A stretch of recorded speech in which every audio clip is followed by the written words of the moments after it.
sure. Yeah. There we go. So I'm going to explain how to use your cotton with these sheets of cotton. This is called compressed cotton. So if you ever order cotton online, you'll probably get these. You want to make sure it's organic and or unbleached. Unbleached is the most important part, so you don't want to be bleached. And then this cotton bacon is going to look a lot like this once I pull these sheets off. So the thing about compressed cotton is that it has these compressed edges on it on both sides. So we're going to want to just like pull that off. And now it's all fuzzy. So that's what this cotton bacon is going to look like. It's just kind of like an unrolled cotton ball. So it's really quite the same thing. What I'm going to do with this one is cut it. With the cotton bacon, you can usually just pull it apart and then it will actually come off in strands. But with these sheets, since this is a half sheet, I can cut it in half one more time. These are quarter sheets and they're the perfect size for your RDA. Sometimes people will need to pare things down, so they'll take off a little cotton like that. I'm very lightly pinching it and bears up, and it's going to pull these very small layers off. So if you do need to take cotton off, that's a good way to do it. What I'll do is I'll spin one side so it looks like the aglet of a shoelace, like that. You will cut this off, so don't worry. I know there's a lot of finger grime on there.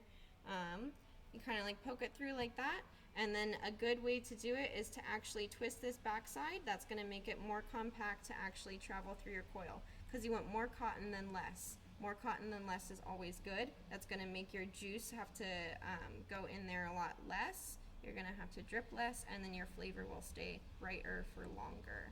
So we're going to do both of those. You generally pull it out like that. You can snip those two sides off, and you're all set to tuck it in. So we're going to take these tweezers from the image and go ahead and use those. Just because they have the much smaller fronts, these ceramic ones are pretty hefty, and sometimes they just don't fit very well under your coils.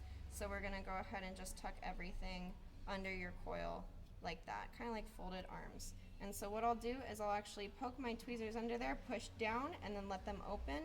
That's going to create a little pocket for air to travel through, because you want air to travel through the bottom of your coil and wrap around it.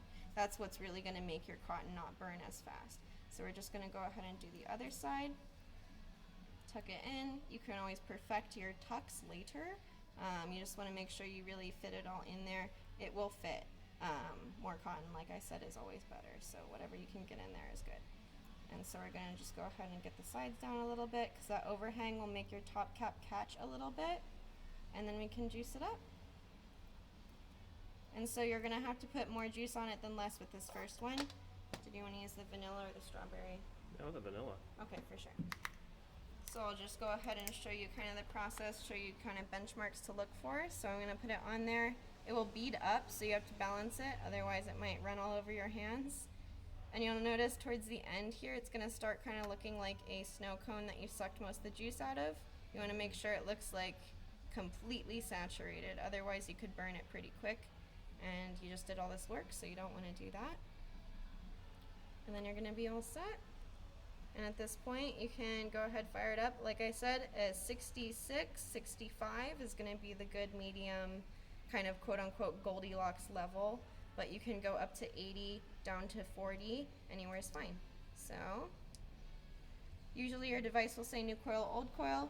You want to click new every time. That's just the computer in here syncing up with this. And then, yeah, should look like that. Right. So notice how the smoke's coming out of both sides. That's what you want. If it's coming out of only one side, you want to check everything. And you're all set.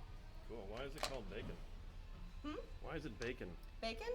Honestly, I'm not sure. Probably bacon bits. Because it's bits of cotton, like okay. pre-sized, but yeah. Got it. So you're going to be all set. We're going to just go ahead and put this on. You want to line up the airflow with your coil like that. So you should actually be able to see your coils through there, which you can. Oh, nice. There. Yeah. So you're all set. Excellent. Hi, how's it going? Doing great. I'll be right with you.